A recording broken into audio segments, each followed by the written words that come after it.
anoo dadka isula wacan diirkaygu Soomaali yahay islaam diintaydu tahay dalkaygu barwaaqo yahay taariibkiyo dhoofka baas intaan door bidi lahaa intaan midan diir naxayn magafa idiri lahaa intaan dayaciyo daraxumo dal shisheeye ku mudan lahaa intaan dibindaabiyo iyo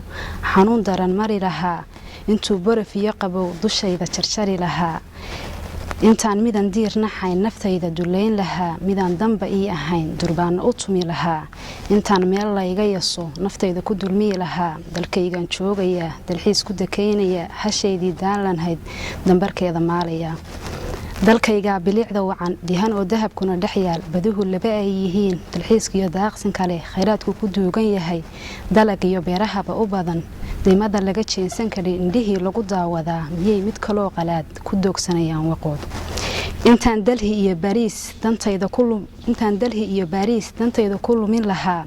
intaan ruux ilada ah gacmaha hoos dhigan lahaa intii dakhli aanan lahayn waxoontu u qaadan lahaa intuu doorkay aniga dushayda ku tuman lahaa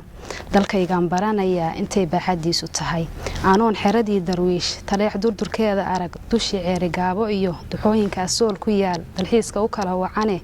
dhammaantood aanan baran aanoon buurta daalo iyo halkii daawashada wacnayd boosaasiyo garoowe arag aanoon dowgii barama bakiyo dilla aanan marin qumaati muqdisho u baran miyaan dhoof ka doorbidaa dal shisheeye u duuraya midaan dani iigu jirin kolkaan joogo dulli ka ahay ku doorsanayaa waqay dardaarankaygu wuxuu ahaan warhoy Soomaaliyey inaan dalka joogno oo cadaawiyo dulli ka jirno jahliga la dagaalano qabyaalada diidno oo badroolka dihanayo khayraadka la soo baxno